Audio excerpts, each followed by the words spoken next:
Hi everyone, my name is Gabrielle Tola. I'm with the Department of Inclusion, Diversity, Equity, and Social Change, also known as the Department of Ideas in Ithaca College. We are here celebrating the end of Hispanic Heritage Month with a very special guest who I love very much, Daniela Rivero. Do you want to introduce yourself, Daniela? Yeah, hi. My name is Daniela. I'm a senior. I'm studying social movements and Latin American studies with a minor in studio art. I'm from Mexico. Um, and yeah, I'm excited to be here. Okay, beautiful. So, Daniela, do you want to share your pronouns? Yeah, my pronouns are she, her, and I can put them in my chat. There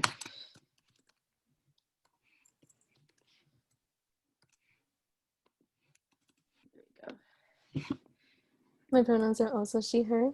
And we can get started on this beautiful day here. So, Daniela, what is the definition of a student activist to you? yeah, this is like a word that like I've had like a lot of like complicated thoughts about, I think.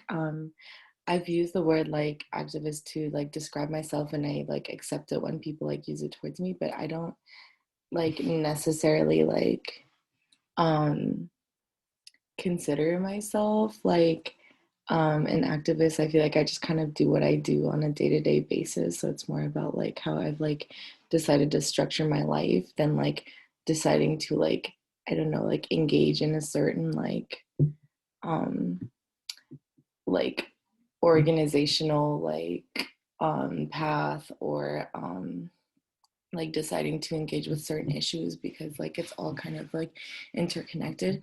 But I think on campus it can like look a lot of different ways. You know, it can be students that are involved like with issues in the community that are mobilizing with community members in Ithaca, like beyond campus, to change like the structures in place in Ithaca, but it can also be students that are passionate about like making a change within the institution, whether that's like, you know, improving like the resources that are available to students of color, or, you know, addressing like the deep like institutional racism at Ithaca College.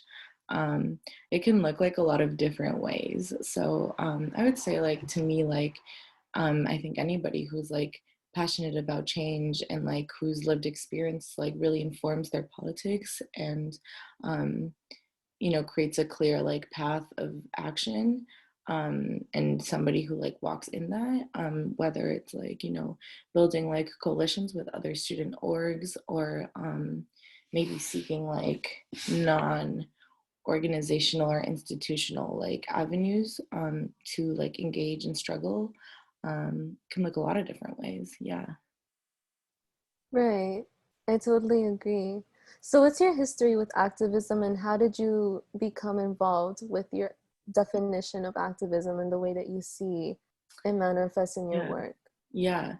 I think my um I began engaging with activism definitely as a result of like the content of what I chose to study both in high school and in college.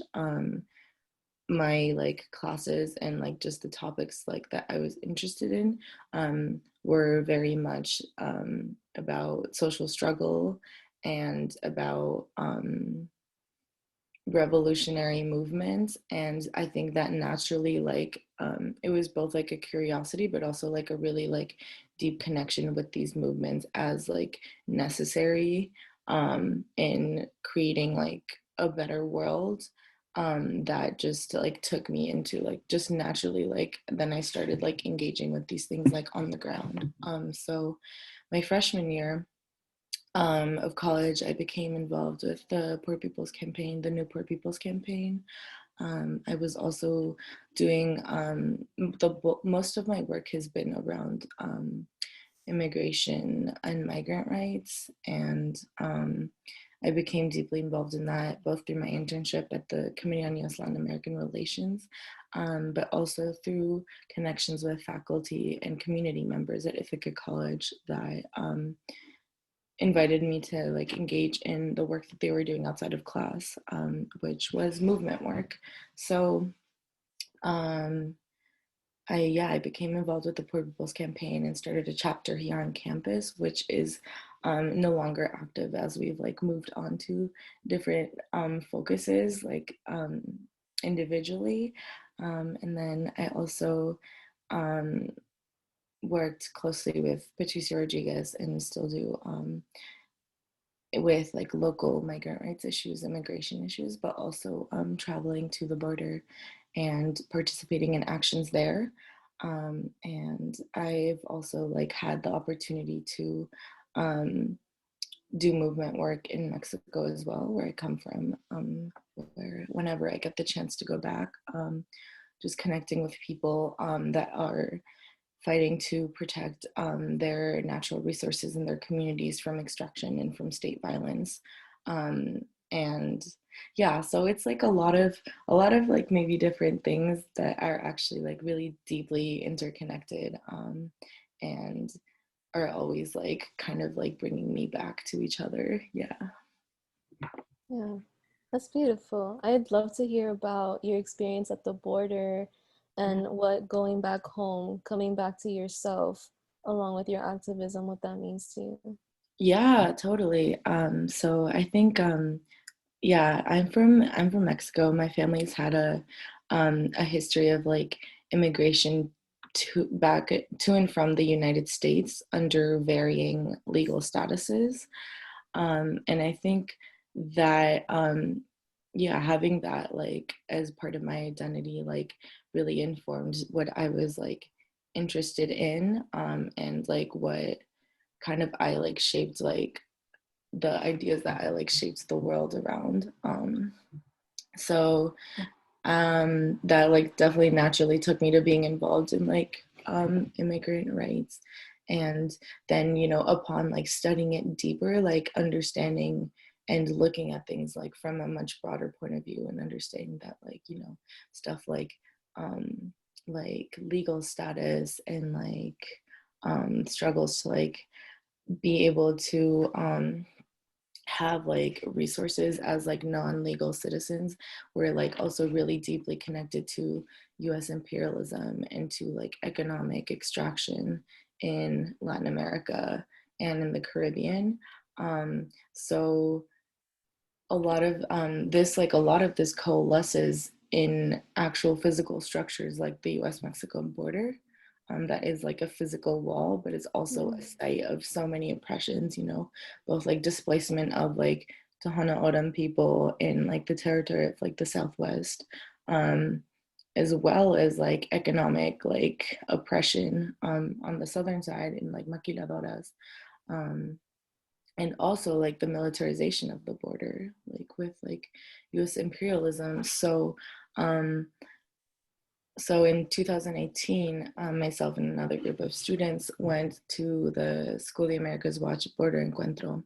And this encuentro it was like a coming together of people from all over the continent of activists that center their work around combating border imperialism and extraction.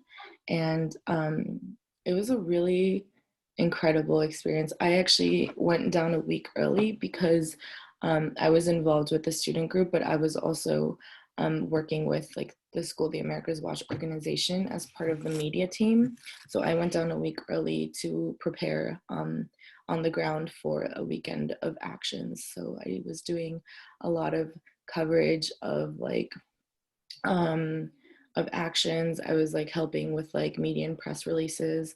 I was also helping. There was a lot of like art involved, so um, I was like helping make these like giant paper mache puppets. Like that was a really like important part of the actions, was like incorporating art um, as a way to, as a way of like world building, but also like um, critiquing, like oppressive structures. So during the actual weekend, it consisted of a lot of like workshops for the people that attended. My student group gave a workshop we facilitated a workshop around youth organizing against border imperialism, in which we had a lot of young people from all over the continent, and were in dialogue with students that actually lived in Nogales, Arizona, and Mexico, whose lived experience is that of like a militarized community, you know, in which like every day they have to like cross the border to get to school. Some kids come from Mexico to go to school. Um, they have like daily interactions with the Border Patrol. They know people that have died at the hands of Border Patrol. So like really like understanding like what it was like to live in a militarized zone in the US, in an over-policed zone. And then, you know, being able to connect that, like make those connections as students that are involved in these issues and maybe see the way they permeate in our communities as far as the plight of undocumented people in our own communities, but making that connection between people's like day-to-day struggles and the structure, the apparatus of the border and of Border Patrol was really important. And then building off of that, we also had some actions at a detention center, at Eloy Detention Center, which is the most deadly detention center in the United States. And, you know, people being held there have not committed any crimes besides crossing the border, which is not even a crime because seeking asylum is not a crime. So, you know, we were out there for hours kind of rallying and like, you know, singing to the people that were being held in there, protesting like the existing like structure, you know, the idea of a detention center in which like people can be held from their families. And then we also went to Milcor, which is an arms factory that is responsible for a lot of like the military equipment that's both that's equipping Border Patrol, but that's also being pumped into Latin America. That's exacerbating, you know, existing conflicts both between like the states and its citizens, but also gangs and cartels are being supplied weapons by U.S. companies and like state militaries. So there's just like all of these like kind of like tentacles that like encompass like a really like gigantic issue that then like manifests in a lot of different ways. But it's like, you know, the weapons company is a really clear example. It's like this weapons company is creating weapons and is arming states that are oppressing their people, and then these people need to escape state violence by migrating, and they get to the border and they don't have papers, but they have to cross, you know, out of survival. And once they cross, you know, they're criminalized for not having papers and then are placed in detention centers. So these two actors that are literally only miles from each other, one of them is like creating these like deep issues like in people's homeland that makes it so that they can't live there anymore. And the other one is basically like absorbing these people that are running away from these issues and creating either like a cheap labor force or sending them back to, you know, be killed essentially. So, and I'm sharing all this because I think experiences like that is just things that you can never learn in the classroom or in school. I think, you know, actually like doing work on the ground, actually like being in communion with people that are experiencing these struggles and seeing these structures for yourself is really radicalizing. And it really, I think for me was very formational and very, it just like really like deeply influenced um, the way that I saw like my own role in all of this, I guess. Yeah. Absolutely. There's nothing more radicalizing than seeing it for yourself. I thank you for sharing your perspective, because these are things that you don't get theorizing in a course or reading in a textbook. These are things that you have to go out and Mhm. put the theory into praxis. as Mm-hmm. we say here in academia. We say. So kind of, you already started like touching on this. I just love to hear you expand on how your art and your identity play into your activism. Yeah, totally. I had a really great conversation with somebody from the Ithaca, and I was doing an interview because yeah, I think more so than an activist, like the like labels I use for myself, like I'm an artist and I'm a healer and I'm an abolitionist, and I think those like actually more explicitly um, actually like delineate like my day-to-day life and actions and my role in like the community. And um as I said, like I think throughout like all of the like movements and experiences and communities we've engaged with in this work, like art has been absolutely crucial in each of them both. As a form of spiritual sustenance, you know, movement work is so exhausting, it's so demanding. People that are, you know, fighting for their own protection and at once like dealing with daily abuse um, from you know, state apparatuses, it is like, you know, really, really soul sucking. It's really difficult. And art provides really important spiritual sustenance, and it provides like a way to, you know, imagine a better world. So part of what we did at the border actually was there are people present from Just Seeds Collective who they're an art collective that is kind of it's really like it's a center for activists to do their work. They really also share a lot of knowledge and art that comes out of different movements throughout the world.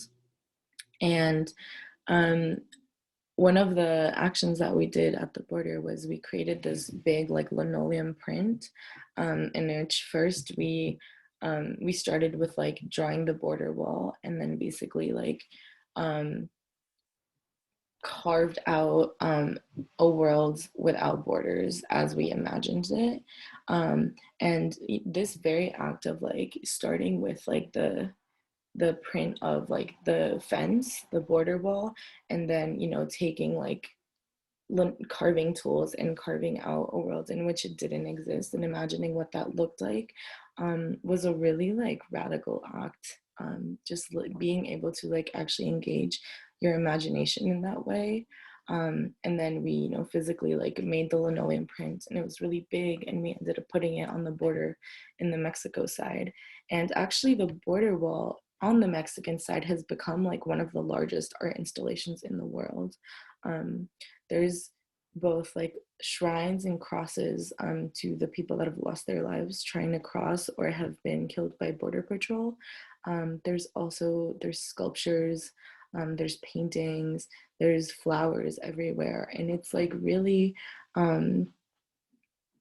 I think it's just it really speaks to like a really basic human need to like have like beauty and joy and be able to make meaning in situations that are so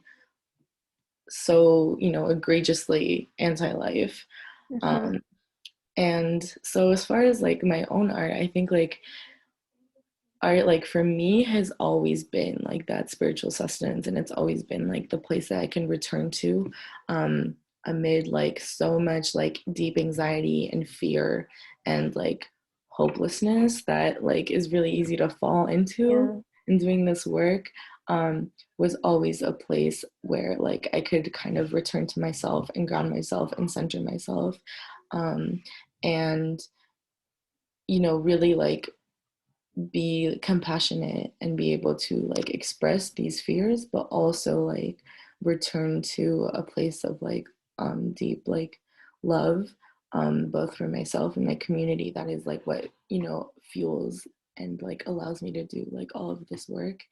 And um as far as like my role as an artist, like that's really like what I feel I can like provide to the community is you know feeling seen and like feeling held, um, and really just like yeah that spiritual sustenance that is so necessary in doing movement work, but also you know engaging the imagination and being able to like whether it's through music or through dance or visual art or film.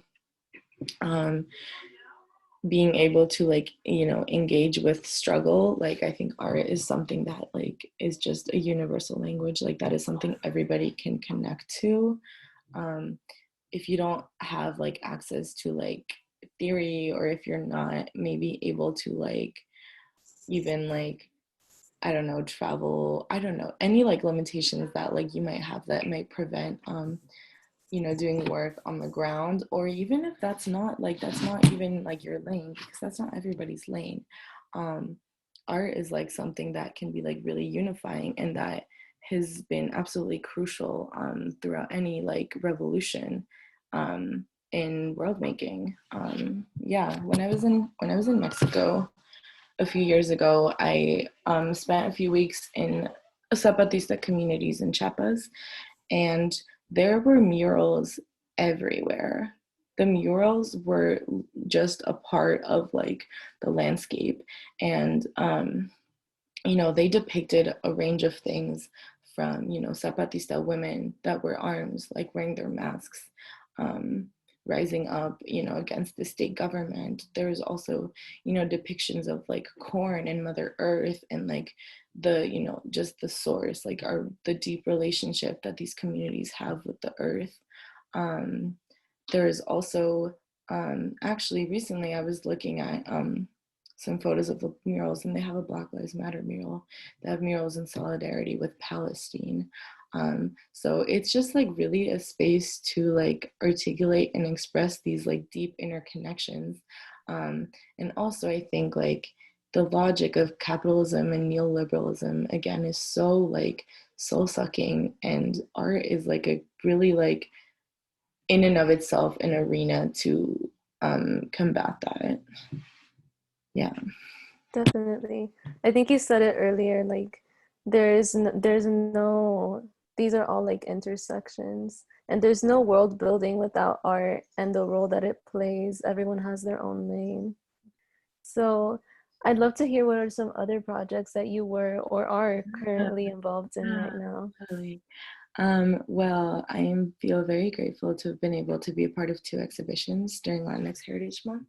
Um, One of them is actually local. It's downtown at the CSMA gallery, and it's called Amalgama. And it's about the contributions of Latinx students to art and to higher ed.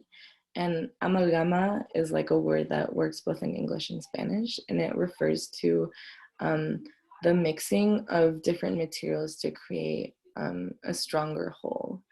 Um, and that's whole with a W. Um, and it's exhibiting collage work from myself and another student, also of the Latinx diaspora. And that's a project I really enjoyed working on. It feels like really amazing to just receive a positive response from community of my work that is really deeply personal. But also like being able to see it as a viable avenue for living like is really exciting. Something else that I'm working on is right now we're in the planning stages, in the design stages of putting up a mural in Muller Chapel, Cyprus, who actually gave this talk, I think probably around this time last year. And I received a grant to paint a mural from Ithaca Murals. So that's going to be something that we're working on with Gerald, who is the chaplain, and he's in charge of the Office of Spiritual and Religious Life. And that's going to be a piece that we're hoping to just be a space of, you know, spiritual sanctuary, especially for people of color on campus. We want to like, you know, really capture a sense of place at Ithaca. A lot of people like come and go on this campus. Like my time here has been so brief, but I feel like also so full. And there's, you know, really deep legacies of activism, both at Ithaca College, but also like a lot of struggle, like on this land over, you know, land ownership, over racial justice. So we're hoping to at least capture like even like a fraction of all of that energy and communicate something to people about the place where we are. Yeah. Definitely. I'm so excited to see that. I'm really Um, excited. yeah. Who do you hope to reach with your activism or your art or both? um, yeah, that's a great question. I mean, to put it in really like simple terms, I would love to be able to sustain myself and my family with my work in my community. I would love to have like a role in my community in which my art like provides like sustenance and provides like life. Um, I think I've a lot of being in like movement work over the past 4 years. I think I've had to do a lot of really deep personal work too. My approach has changed a lot. I had to take a step back from movement work. I had to take a step back from organizing because um, I, ended up finding myself in a place in which I was so afraid and anxious all the time. And I didn't really believe in anything. And I had completely like lost myself. And art really helped me like literally like bring myself back from a really dark place. And um, so and I think it's helped me like construct literally like shift the way I live my life and do like deeply internal work to like literally just be able to um, be happy and free, which is really really a daily battle under late stage capitalism Mhm. and under neoliberalism. So I like would hope to have, a role in the revolution as an artist. And I'm always like hoping to and looking to and working to be a support to anybody in the community that's doing revolutionary work. But first and foremost, like using it as an avenue to like, liberate myself, to like divest from capitalism, from neoliberalism, from patriarchy. Um, I think like that's really like the point where like it like begins for me, but also where it circles back to. Yeah. Circles back to the communal. Yeah. Yeah, absolutely. How would you recommend other college students get involved in activism? Yeah. I think that's like a really just deeply personal work. I don't think it looks any sort of way for anybody. Um, I think something I've learned is that everybody has like a skill set and everybody has like really valuable things to contribute to liberation efforts, like to the revolution. And it's just really about finding that. But also like first and foremost, like read a lot read a lot because like there's just really invaluable knowledge that's been imbued in text by people like Asada Shakur, Angela Davis. um it's like really right there and it's really available and it's like very radicalizing. I think it makes at least to me very clear what's necessary and again like the changes that I can make in my life to like engage with abolition, prison abolition, police abolition, the abolition of the military, to ending like imperialism. So reading a lot, like really read a lot, connect with people that are in it, that are deep in it.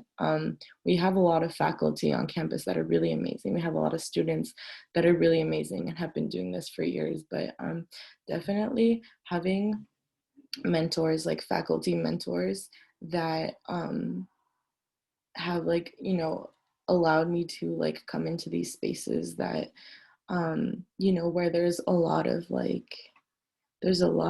deep trust, there's a lot of really deep solidarity that exists like both in the community in Ithaca, but also between like, there's international solidarity too.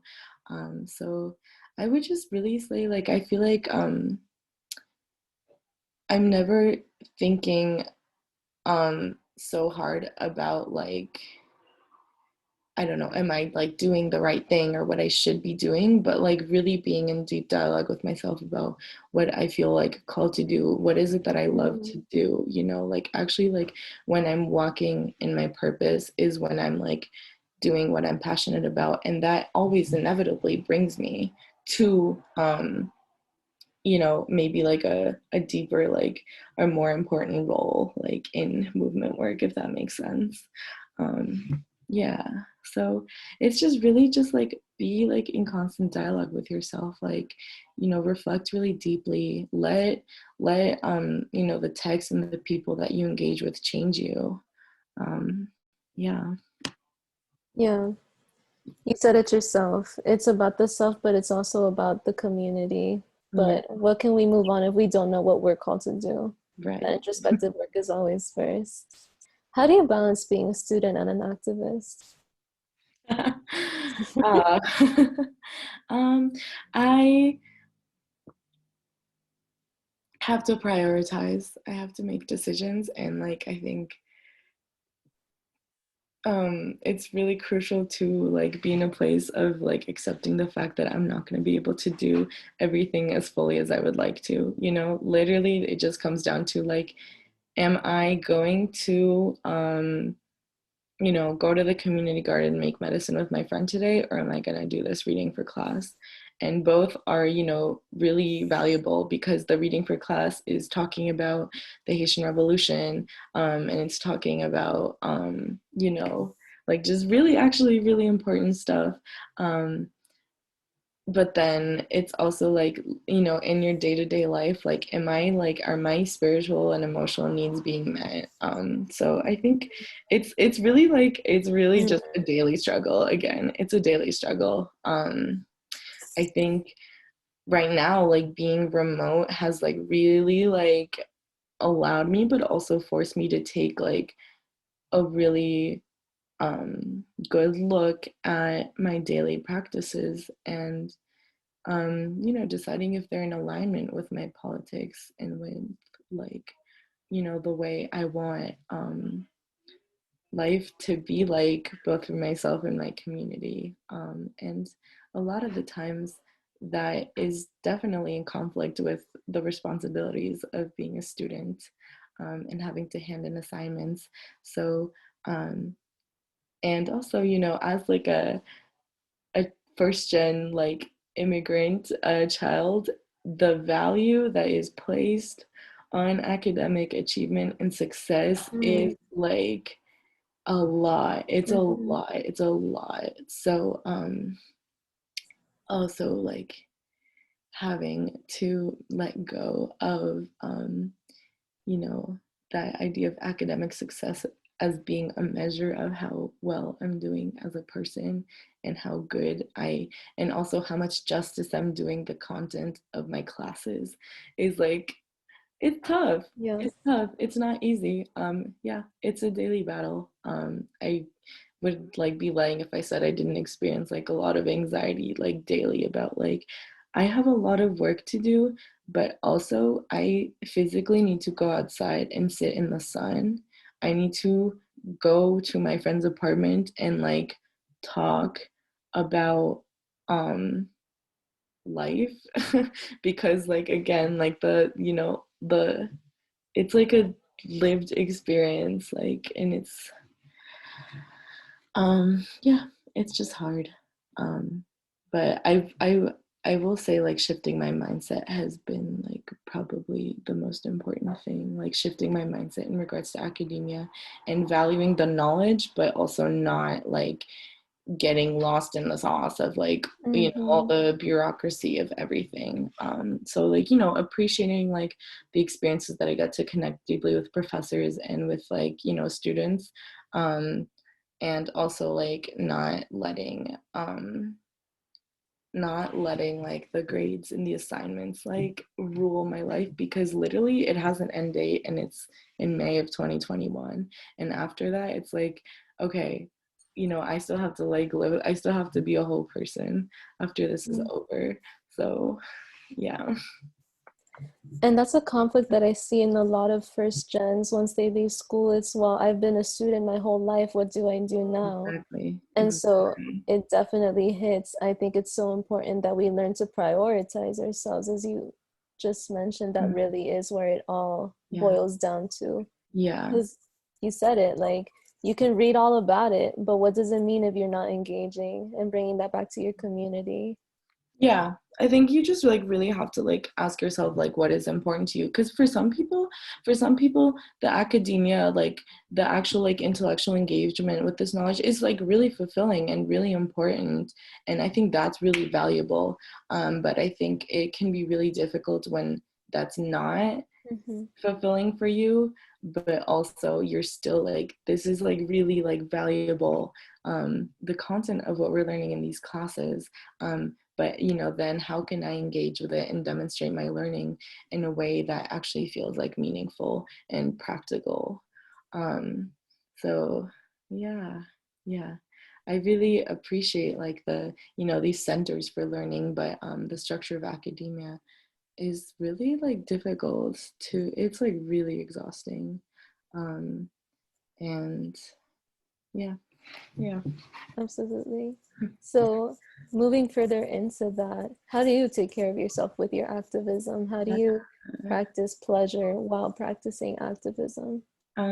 Lately I've been doing a lot of body work, like grounding like myself literally in like the ground under my feet. I'm like really, I'm in Ithaca right now, and like I really appreciate all the like natural like beauty that exists here, like spending a lot of time in the natural lands and like being in dialogue with the land. I think it's like really helps me have like a sense of place of like where I am. Also like I am a healer, so like making sure that I'm like caregiving is like really important to me. You know, like checking in with my friends, but also like even like within my house, like in my like household, and like especially with Cyprus, it's like, hey, like, do you want to share a meal? Do you want to watch a movie? Do you want to go for a walk? Do you want to smoke? Like that's like really like, it's like that is like what's actually really important to me. Like when I break it down, it's always like, you know, when I'm feeling overwhelmed, it's like just asking really simple questions like what would make me feel good right now. um you know, would talking to somebody make me feel good right now? Who do I love like a lot? Who do I love more than like what is like causing me stress right now, and how can I like center and prioritize that right now? um yeah, so I think it's just like an accumulation of like a lot of like moments in like your daily life that amounts to um you know, more transformative practice. Um, yeah. Yeah. How do you see activism playing into your future after IC? Past IC. Yeah, I think definitely my experiences at IC have like deeply influenced like what I would like to do after graduating. Right now, it's like it's crazy right now in the United States of America. Like, and I feel like, you know, to be like to be frank, like it's like what do I want to do? I would love to um get out of this country and be working on a farm, because when, am I allowed to curse? Go around with it. When shit hits the fan, and it will, and it already has, it's really gonna come down to like, am I gonna have is my family, is my community gonna have access to food? Mm. Like how are we gonna be protected? So it's really like, I feel like it's gone so much, like right now for me it's a lot deeper and a lot bigger than like this election cycle, than this cycle of political contention. It's really like, I think we are witnessing live like the fall of the US empire. Like it's really like crumbling before our eyes.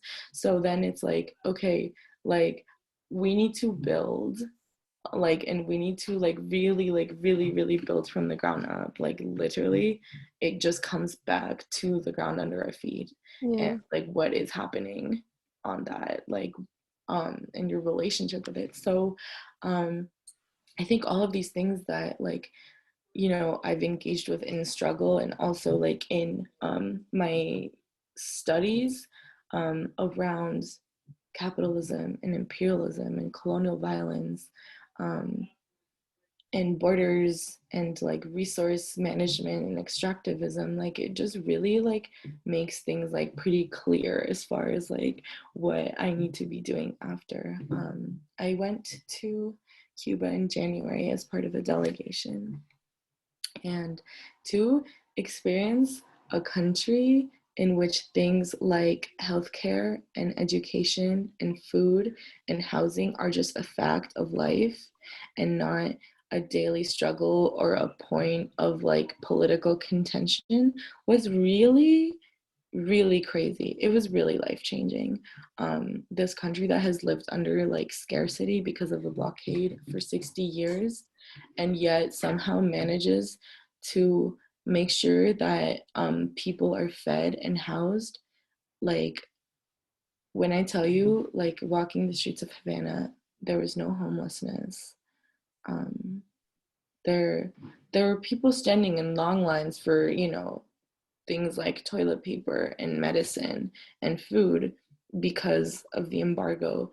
But like seeing like a reality that's fashioned and like constructed based on revolutionary values, like I think just totally changed like my understanding of what's possible, and also like where I want and need to be. And I think it's like a constant struggle between like a sense of like, but I also already have, you know, community ties like right here in Ithaca, and these like same problems are also literally right here in front of our face. But also like, can I literally live here? Can I literally survive here? Like, can I live here without wanting to die every day? I don't know. So I think it's been just like, again, really simple questions of like, what do I want like my day-to-day life to look like? And a lot, you know, that's like, oh, I want to be somewhere warm. I want to be around the elders in my family so that I can take care of them. I want to be able to grow food. Um, like it's like that, like for me it has been like a really like radical and like pivotal like shift in how I envision um yeah, my activism. So it's not like I'm gonna go like be an activist and be like, you know, fighting on the streets, because that's important, and like so much power to the people that have it in them to do that. But I'm you know, I'm a healer and I'm an artist, so like how does that align with these revolutionary values? Like what does that look like in practicality? Yeah. Yeah, absolutely. What's your call to action? What's my call to action? I just, yeah, I think it just really comes down to like, I just love people really deeply. And um, I think reading, like, I read Asada Shakur's autobiography this past summer, like in the midst of all the uprisings. And I feel like a really like deep connection with her work, and like I wouldn't even like, I don't even know that I have a call to action or something that like is like what's driving me. Um because I don't even like necessarily think about it too hard. Like this is literally, I can't remember ever not, you know, wanting to like work towards a more just world, you know? It's just simply, I think, like, It's just your being. yeah, yeah, yeah, exactly. Like I don't know that there was ever like a, oh my God, an issue that like woke me up to like, no, it was literally just like, this was like, you know, I grew up in Mexico seeing like deep economic inequality my whole life.